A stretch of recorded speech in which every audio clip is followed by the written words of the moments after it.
Students, आज हम लोग एक क्वेश्चन मैट्रिक्स का ये क्वेश्चन सॉल्व करने चल रहे हैं। बट यहाँ जो एलिमेंट्स दिए गए हैं वो इकाई के क्यूब रूट हैं, जिसको हम ओमेगा से रिप्रेजेंट करते हैं। ओमेगा को इकाई का क्यूब रूट मानते हैं और ओमेगा पर बेस्ड जो प्रॉपर्टी है इसको पहले हम जानेंगे, तभी इस क्वेश्चन को हम सॉल्व कर पाएंगे।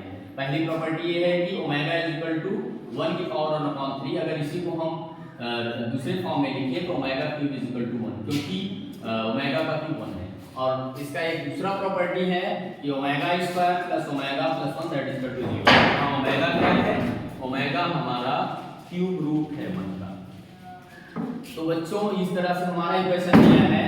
लेफ्ट साइड में 3x3 ऑर्डर के दो मैट्रिक्स हैं जिनका ऐड किया गया है और जिनके एलिमेंट्स ओमेगा, ओमेगा स्क्वायर और 1 के फॉर्म में है।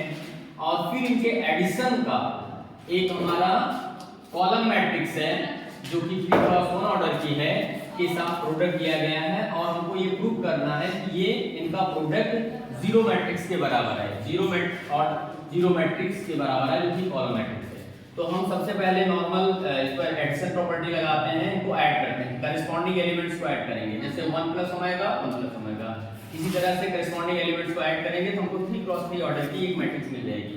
इसके एलिमेंट्स ये हैं आपके 1 plus omega, omega plus omega square up to so on.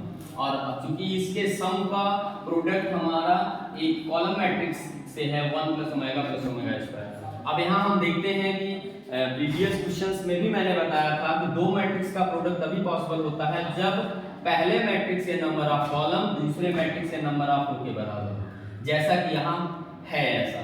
तो इसलिए इनका दोनों का प्रोडक्ट पॉसिबल होगा। अब हम क्या करते हैं, फर्स्ट रो के एलिमेंट्स का फर्स्ट कॉलम के साथ प्रोडक्ट करेंगे। तो ये हो जाएगा हमारा, इसके साथ प्रोडक्ट करेंगे तो हमारा ये सबसे पहले स्टूडेंट्स यहाँ हम क्या करेंगे कि 1 plus omega, omega plus omega square और ओमेगा स्क्वायर प्लस 1, ये जितने टू टर्म्स हैं, टू टर्म्स को इक्वेशन फर्स्ट का यूज करके हम इनके प्लेस पर, जैसे 1 प्लस ओमेगा को हम माइनस ओमेगा स्क्वायर लिख सकते हैं।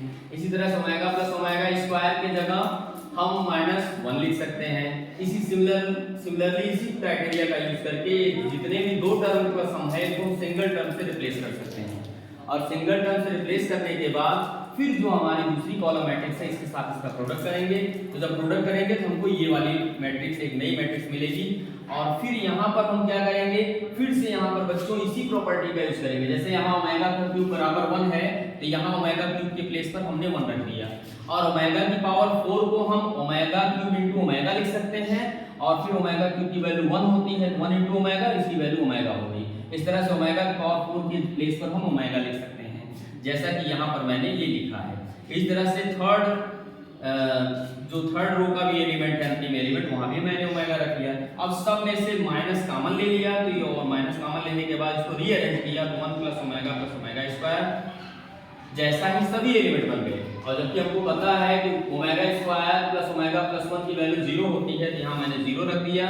और फिर पता है आपको कि 0 ना तो नेगेटिव माना जाता है ना पॉजिटिव माना जाता है, तो इस माइनस का कोई मतलब नहीं। तो अल्टीमेटली ये हमारा क्या हो गया, 0 0 0 का आप एक कॉलम मैट्रिक्स मिल गई। और यही हमारा RHS था।